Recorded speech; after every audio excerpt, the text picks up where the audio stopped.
जब सेवा से निवृत्त होकर हम एकांत में मंत्र जप कर रहे हैं तो ये चार बातें नहीं होनी चाहिए मंत्र जापक में या नाम जापक में। उस समय जिस समय हम बैठे हैं, पहला, नाम जप या मंत्र जप में जो ही हम माला प्रारंभ करते हैं तो सदगुरुदेव भगवान को प्रणाम करके मौन धारण करते हैं जब तक वो माला ना हो जाएगी। अत्यंत आवश्यक होने पर भी माला पूरी ही करनी है, तब बात करनी है मंत्र जाप में। ये नियम होना चाहिए। अगर ऐसा नहीं है तो फिर माला पुनः आपको प्रारंभ करनी पड़ेगी, उससे पूरा करने। बीच में रोक कर बात करके फिर आगे ये नहीं चलेगा, ये दोष माना जाता है। माला पूरी होने तक वार्ता नहीं हो सकती। बोलना बीच में, पहला दोष।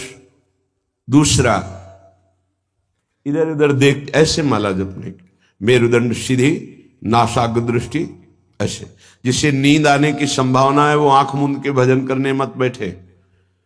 नहीं, कंबल या शाल ओढ़ा, आंख मूंछ ली तो माला छूट जाएगी और आपका समय व्यतीत हो जाएगा नींद में। ऐसा प्राय होता है।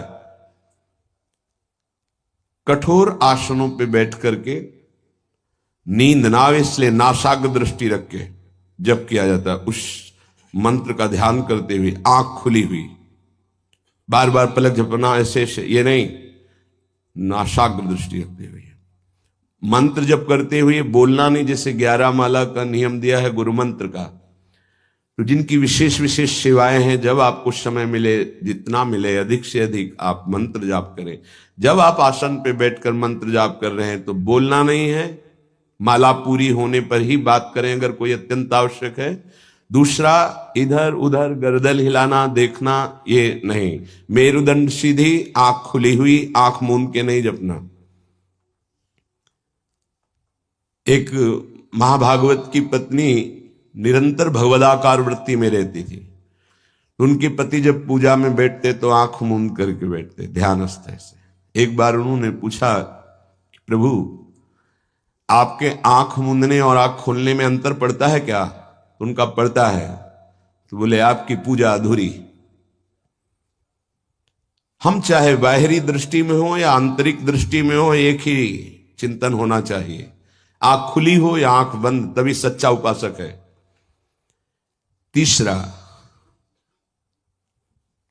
हिलना मंत्र जाप के समय। ये कीर्तन में हो सकता है, पद गायन में हो सकता है, लेकिन मंत्र जाप के समय हिलना नहीं, ये नहीं।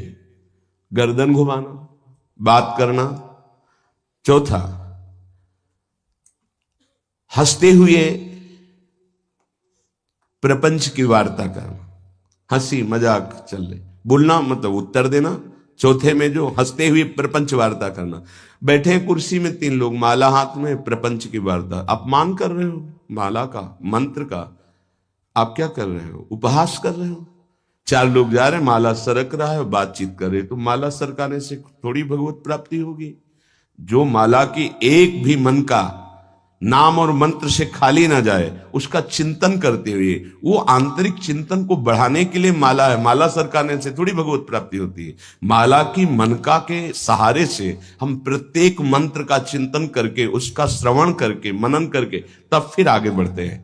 ये थोड़ी कि जल्दी जल्दी किसी किसी की माला को तो देखते हैं कि इतनी रफ्तार से कैसे चल सकती है। अगर हम केवल राधा नाम भी जपें तो इतनी रफ्तार से नहीं चल सकता, क्योंकि हमें लिखना है राधा राधा।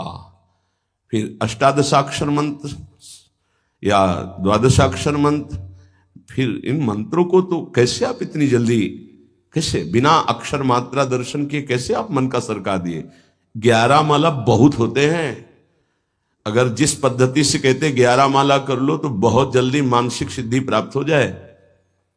सामने मंत्र लिखा हुआ है, हर बार नवीन मंत्र की रचना कर रहे हैं। हर मन के पे, एक मन के पे पूरा मंत्र लिखा, फिर एक मन के पे पूरा मंत्र, फिर मन। देखो मन कहां भाग के जाएगा। मन निर्विषय हो जाएगा, सच्चिदानंद की तरफ दौड़ पड़ेगा मन।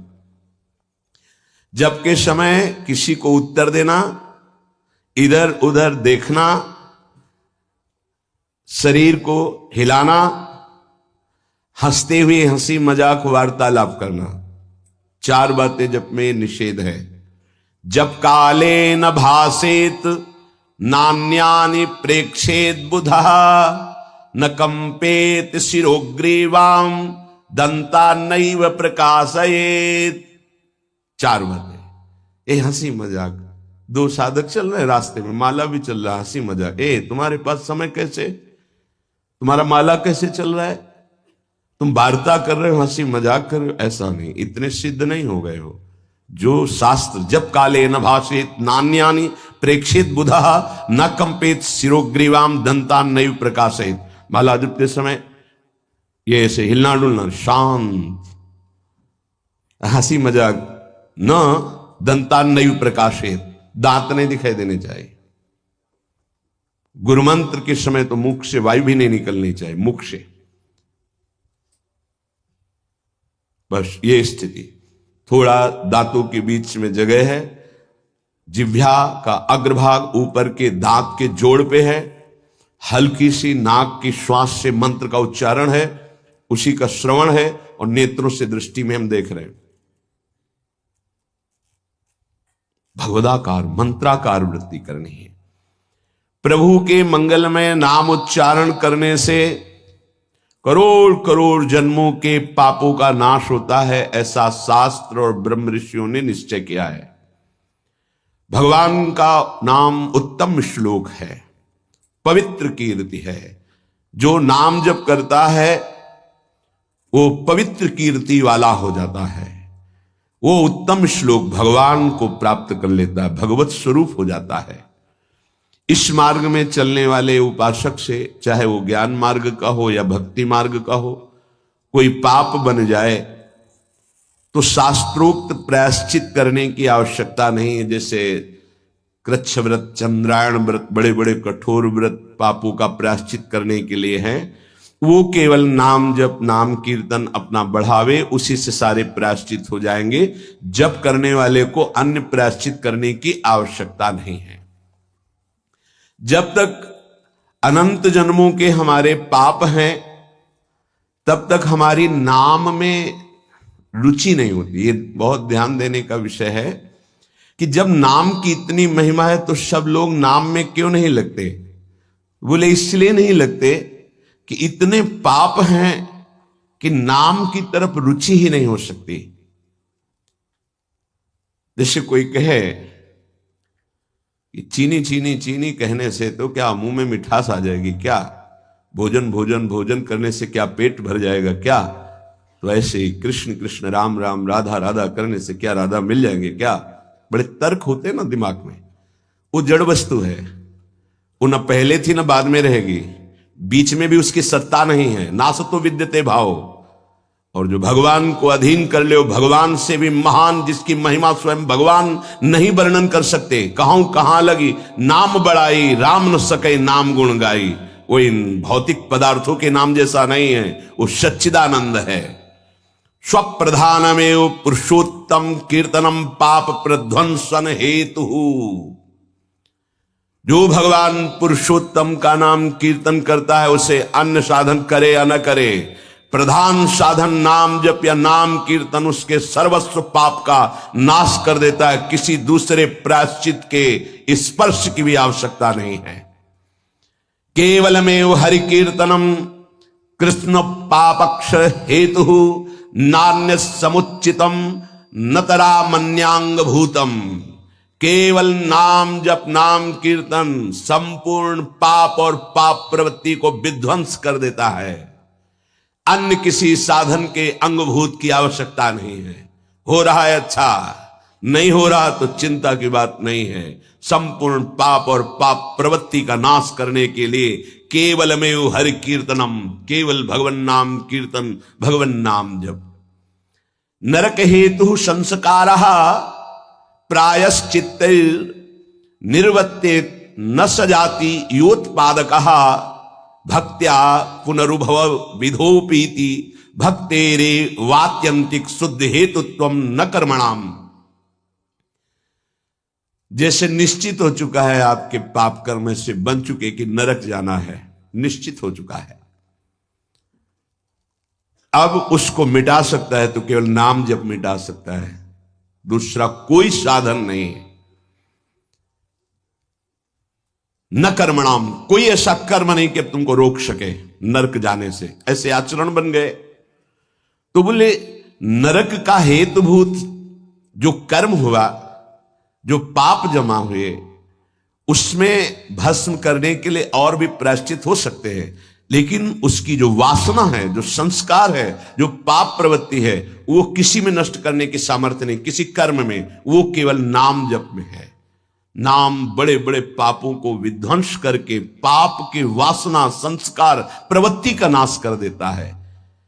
संस्कार निवृत्त हो जाना है बहुत कठिन बात है। पाप निवृत्त होने के तो बहुत साधन बताए गए हैं। अतः एकमात्र नाम जप, नाम कीर्तन पाप प्रवृत्ति, पाप संस्कार, संस्कारों की निवृत्ति कर देता है।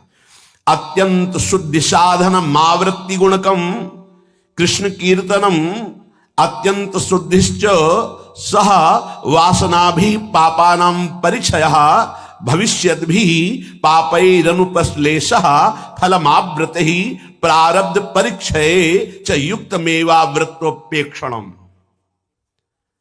यदि बार बार नाम की आवृत्ति की जाए, राधा राधा राधा राधा, बार बार श्री कृष्ण कीर्तन किया जाए, नाम जप किया जाए, तो किसी अन्य साधना से जो शुद्धि नहीं होती, वो बहुत जल्दी ये नाम जप से, नाम कीर्तन से होती है। वासनाओं के साथ समस्त पापों का नाश हो जाना अत्यंत शुद्धि है। भविष्य में कभी किसी पाप का संपर्क जो भूल से, चूक से, कुसंग से, उपासक से बन जाता है, वो तत्काल भस्म हो जाता है। तत्काल इतनी भीषण जलन प्रायश्चित पैदा होती है कि उसके लिए नहीं कि अभी का पाप शाम तक भी टिक पाएगा, नहीं, तत्काल प्रायश्चित होता है। नाम जप से तत्काल ग्लानि, इतनी जलन क्यों, भस्म हो जाता है। और अगर उपासक चाहे तो प्रारब्ध का क्षय भी कर देगा। प्रारब्ध अर्थात जो शरीर भोग निश्चित हो चुका है, ऐसा न समझे कि नाम जापक भजन करने वाला प्रारब्ध क्षय नहीं कर सकता। हर रोग को नष्ट करने की सामर्थ्य है, पर वो अपने नाम जप की जो आवृत्ति कर रहा है, अव्यावृत भजना, बार बार नाम जप कर रहा है, वो आराध्य देव के विधान को जानकर सुखी होने वाला उपासक हो जाता है।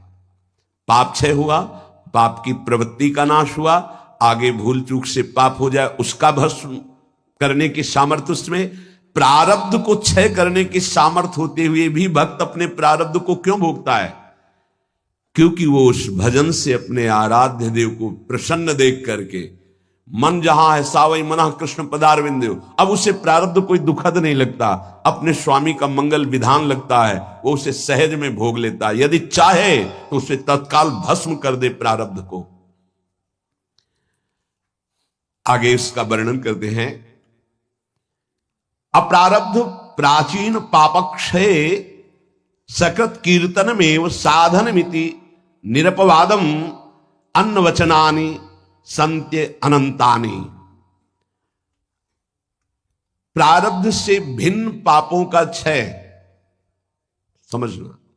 अप्रारब्ध प्राचीन पापक्षय, बिना प्रयास के नाम जप से वो क्षय हो जाते हैं। प्रारब्ध के लिए संकल्प करना पड़ता है और भक्त संकल्प रहित होता है, इसलिए प्रारब्ध को भोगता है।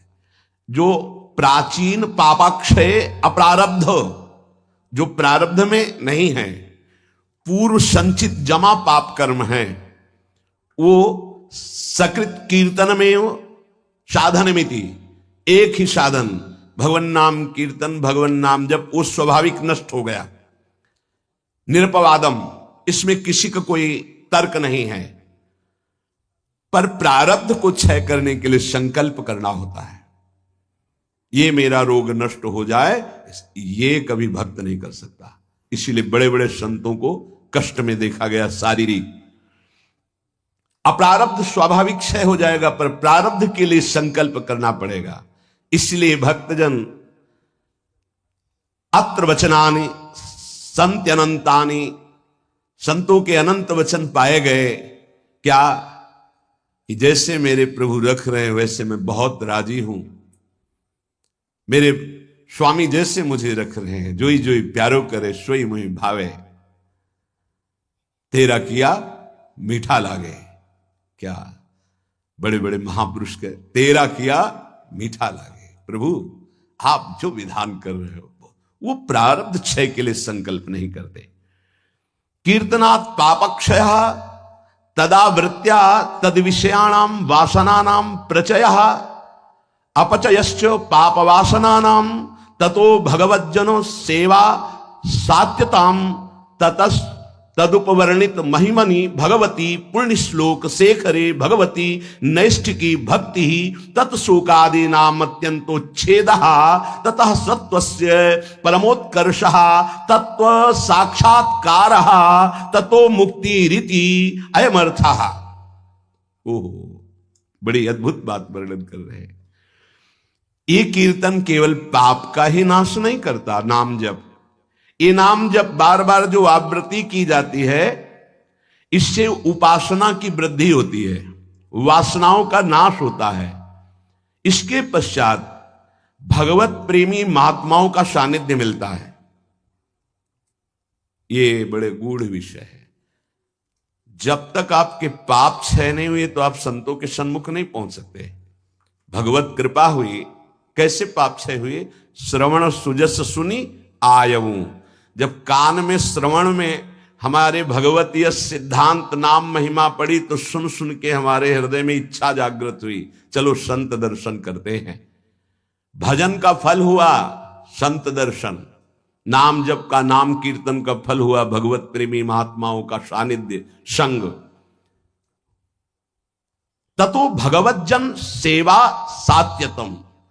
फिर उसके हृदय में उन महापुरुषों की सेवा करने का मन होता है, क्या करूं जिससे ये प्रसन्न हो जाए। फिर उन महापुरुषों के द्वारा ततस् तदुपवर्णित महिमनि भगवती पुण्य श्लोक शेखरे भगवती नैष्ठिकी भक्ति। कैसे प्रभु में निष्ठा जागृत होती वो उपदेश करते हैं। किनको? निज जनों को। निज जन कौन? जो नाम जप नाम कीर्तन के द्वारा जिनका पाप क्षय हुआ, पाप वासनाएं नष्ट हुई, एक उपासना जागृत हुई कि हमें संतों का सानिध्य मिले, भगवत कृपा से संत सानिध्य मिला, उनके हृदय में एक नई इच्छा जागृत हुई, इनकी सेवा मिले, इनको कैसे प्रसन्न करूं। जब उनकी आज्ञा और सेवा में तत्पर हुए तब उन्होंने अपने हृदय की उपासना दे दी। उससे क्या हुआ? बोले भगवती नैष्ठिकी भक्ति, निष्ठा पूर्वक भगवान की भक्ति का जागरण हुआ। ततः शोकादि नाम अत्यंत उच्छेदा। समस्त चिंता भय शोक दुख का जड़ से नाश हो गया। जब संत गुरुजनों के द्वारा दी हुई उपासना से भगवान की भक्ति हुई तो शुद्ध नैष्ठिक भक्ति का जागरण हुआ। तो शोक चिंता भय दुख क्लेश अशांति मृत्यु इनका सब भय जड़ मूल से उच्छेद हो गया। आदि नाम तथा शोकादि नाम अत्यंत उच्छेद, अत्यंत, अब दोबारा कभी ये नहीं जग सकते। तथा सत्व से परमोत्कर्ष, अब उसके हृदय में प्रेम का उत्कर्ष हुआ। अगर वो चाहता है कि तत्व साक्षात्कार तो परमोत्कर्ष तत्व साक्षात्कार तत्व मुक्ति, उसको तत्व बोध हो जाएगा और मोक्ष हो जाएगा। अगर वो ये नहीं चाहता है तो प्रेम प्राप्त हो जाएगा। भगवत लीला धाम में प्रवेश, दोनों तत्वबोध हो जाना या भगवत प्रेम, दोनों नाम जापक नाम कीर्तन करने वाले को प्राप्त हो जाता है। तो सर्वेशाम अपि भगवन नामम प्रत्येक मेहतादृशम सामर्थ्यम न चा नरक सृष्टे लानर्थक्यम दग्धेपि कश्चितम प्राचीने पापमनि। तब तो फिर नरक तो कोई जाएगा ही नहीं, तो नरक की सृष्टि करना व्यर्थ हो जाएगा। यदि नाम जप नाम कीर्तन सब करेंगे तो सबके पाप नष्ट हो जाएंगे, सब तत्वबोध सब भगवत प्रेम प्राप्त कर लेंगे। तो नरक सृष्टि लानर्थक्यम, बेकार की नरक की सृष्टि हुई। दग्धेपि कर्तचित प्राचीने पापमनि, क्योंकि पूर्व पापी नरक में दग्ध करते हैं, जलाते हैं, कष्ट भोगवाते हैं, और वो तो नाम जप नाम कीर्तन से नष्ट हो जाता है। तो कह रहे हैं तदुत्तर काल भावी भी रंगो भी महदवा मानिश्च नरकपातस्यापि संभवात्। बड़ा सूक्ष्म विषय वर्णन करते हैं। ना चावृत्ति गुणकमेव कीर्तनम सर्वस्यापि भविष्यति कश्चिदस्ति नियमः। एक तो सब नाम महिमा सुन भी नहीं पाएंगे। भारत में कितनी जनसंख्या है? 135-40 करोड़ तो है ही है। क्यों, ऐसे ही तो है 140 करोड़। क्या सब नाम महिमा सुनते हैं? क्या सब भगवान नाम कीर्तन करते हैं? नहीं। तो कह रहे हैं ये बात मत सोचो कि कोई नरक नहीं जाएगा, बहुत जाएंगे। क्योंकि नाम कीर्तन नाम जप में सब थोड़ी लगे हैं। दूसरी बात, जो नाम में लगे भी हैं वो कह रहे हैं कि संभावना है उनके नरक जाने की। कैसे? बोले यदि किसी महापुरुष का अपमान कर दिया, निंदा कर दी, वैष्णव अपराध बन गया तो पतन होने का चांस हो जाता है। या आज्ञा शास्त्र की उल्लंघन करके कहीं ममता कर बैठे तो उसको पतन होने का चांस रहता है। बोले उदाहरण में आप बताइए कि नाम जापक कौन जो ममता करके अपनी स्थिति से भ्रष्ट हो गया? बोले अतएव भरत देवस्वापि ऋषभ देवेनानुग्रहीतस्यापि प्रतिबद्धा परोक्षानुभवत वादांतरायै रत्यंत सूक्ष्मन भगवद उपासना त्वाच तदुत्तर काल भाविना मृगाशक्ति रूपेण कर्मणा निकृष्ट देहारंभा मृगत्वपमपि। जहां निरंतर भजन के लिए राज्य और पत्नी और पुत्र आदि का त्याग किया भगवान ऋषभ देव जी के पुत्र भरत जी, वहीं मृग की ममता में आकर के मृगाशक्ति रूपेण कर्मणा निकृष्ट देहारंभा, निकृष्ट देह मृग की प्राप्त कर लिए। अगर ममता करेंगे चूक हो जाएगी, जन्म जन्मांतर के लिए कितना जाना पड़ेगा। उनकी सावधानी ये रही कि मृग शरीर में भजन किए तो अगले बोध संपन्न जड़ भरत जी के रूप में प्रकट हुए। अगर नाम जप कर रहे हो, भजन कर रहे हो और वैष्णव निंदा कर रहे हो, संत अपमान कर रहे हो, संत द्रोह कर रहे हो, तो आपको भ्रष्ट हो जाना पड़ेगा, अपनी स्थिति से गिर जाना पड़ेगा। जय विजय योश्च वैकुंठ वासिनोरपि ब्रह्मविदो मानादधा पतनम।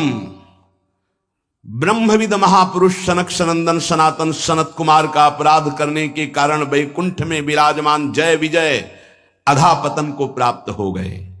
ब्रह्मविदवमान जनितम ही दुरितम दुरत्ययम भगवद उपासनेनापि भगवद भक्तावमान जनितम च प्रपंचितम। कह रहे हैं कि जो ब्रह्म धाम में विराजमान वैकुंठ धाम में वो जब अपराध कर दिए भक्त का, सनक सनंदन सनातन सनत कुमार का, तो उनको 3 जन्म के लिए अधापतन हुआ और राक्षस भाव को प्राप्त हुए, दैत्य भाव को प्राप्त हुए।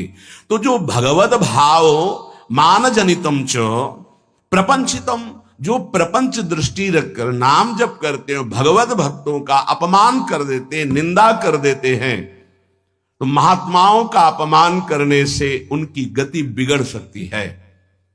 इसमें 3 बात बताई। पहले तो सब नाम महिमा सुनते ही नहीं है, सबके कानों में ही नहीं पहुंचती।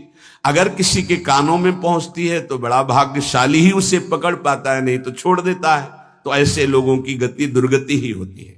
दूसरे जो नाम पकड़ते हैं उनमें कोई भाग्यशाली होता है कि किसी की निंदा स्तुति ना करते हुए नाम जप करते हुए आगे बढ़ जाए। नहीं तो जहां नाम जप हुआ अपने में गुणाभिमान आने लग की संभावना होती है, अगर साधु संग ना हुआ, वो दूसरे संतों की फिर अवहेलना निंदा अपमान। देखो भाई, एक ही प्रभु हैं, 10-20 प्रभु नहीं हैं। उनके नाम अनंत हैं, उनके रूप अनंत हैं, उनकी उपासना अनंत है, उपासना की पद्धतियां अनंत हैं, मान सकते हैं, लेकिन प्रभु एक हैं, इसमें कोई संशय नहीं। अब प्रायः एक धर्मावलंबी दूसरे धर्मावलंबी की निंदा करना ही अपने धर्म की महानता समझी जाती है। हमारी समझ में कम आता है।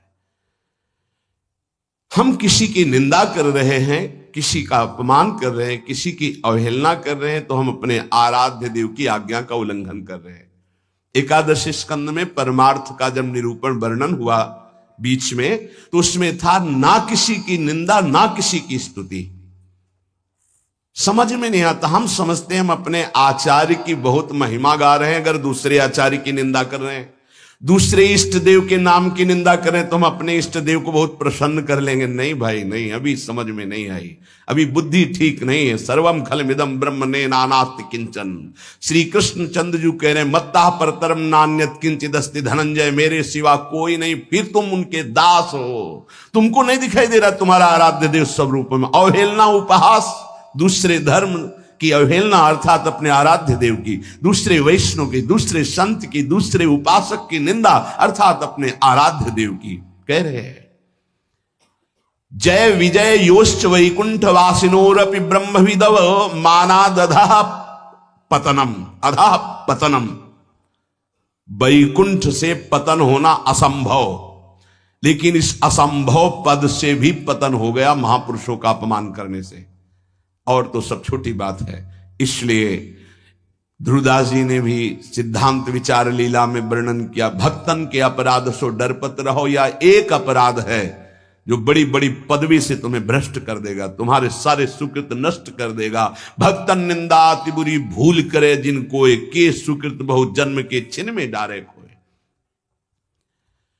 अगर कहीं कोई दंभ पाखंड कर रहा है वो खुद भोगेगा, वो खुद ठग रहा है अपने आप को, खुद जल रहा है, तुम नहीं देख पा रहे। तुम अपने आराध्य देव को देखो, तुम अपनी उपासना को परिपक्व करो, तुम अपनी वासना को नष्ट करो, अपने हृदय में दंभ पाखंड मत आने दो, ये साधना है।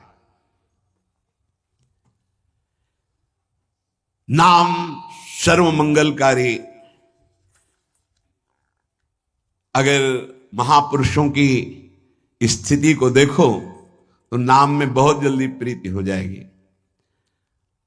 एक पलटू दास जी नाम के बहुत प्रेमी महापुरुष हुए हैं। पलटू दास जी बहुत बड़े भक्त हुए हैं, अवधपुरी में रहते थे। ये स्वयं कह रहे हैं कि नाम भगवान ने ऐसी कृपा करी कि कीच मच गई नाम की। नाम की कीच बिना सने कोई जाएगा नहीं। भक्तों के पास ये होता है, उनके समीप जाओ नाम सुनने को मिलेगा, नाम महिमा सुनने को मिलेगी, और तुम्हें नाम में लगना ही पड़ेगा। ऐसी भक्ति चलावे मची नाम की कीच, मची नाम की कीच बूढ़ा और बाला गावे, पर्दे में जो रहे शब्द सुन रोवत आवे। जैसे भोरी सखी हा प्रियाजू हा लाडली, तो जो सुने कदम रुक जाए और हृदय में द्रवण क्रिया हो जाए, आंखों में आंसू आने लगे। प्रियाजू बाबा पे कृपा कर दो। पलटूदास बाबा जी से जब वो जोर से भगवान नाम उच्चारण करते तो कोई पर्दे में कहीं भी, घर मकान कहीं भी उसके कान में पड़ता तो रोना आ जाता। ऐसी नाम की प्रीति उनके हृदय में जगी। बोले कीच मचा दी नाम की अवध में। पलटूदास बाबा ऐसी भक्ति चलावे मची नाम की कीच, मची नाम की कीच बूढ़ा और बाला गावे, पर्दे में जो रहे शब्द सुन रोवत आवे, सामने उपस्थित हो जाए। भक्ति करे निर्धार रहे त्रिगुण ते न्यारा, आवे दे लुटाए आप ना करे आहारा। जितना वैभव सुख संपत्ति आवे सब संत सेवा में, भगवंत सेवा में आप अपने हिसाब से चलना, ना करे आहारा, उस संपत्ति का भोग नहीं। भक्ति करे निर्धार, कोई आधार नहीं, कोई पदवी, कोई मोक्ष, कोई कल्याण, कोई निमित्त नहीं। सहज भक्ति रहे त्रिगुण ते न्यारा, सतोगुण रजोगुण तमोगुण तीनों से ऊपर उठा हुआ महापुरुष नाम जापक साधु। आवे दे लुटाए आप ना करे आहारा, आए हुए संपत्ति वैभव को संत सेवा भगवंत सेवा आप उसका भोग नहीं। मन सबको हरिले सबन को राखे राजी, सबन को राखे राजी, ये भक्ति की महिमा है। मन सबको हरिले सबन को राखे राजी, किसी का भी द्रोह नहीं। भक्त के सामने कोई भी आ जाए, किसी भी संप्रदाय का, किसी भी धर्म का, सबका आदर, सबका स्वागत, सबको सुख प्रदान करना। क्या जानो भक्ति का स्वरूप क्या है? मन सबको हरिले सबन को राखे राजी।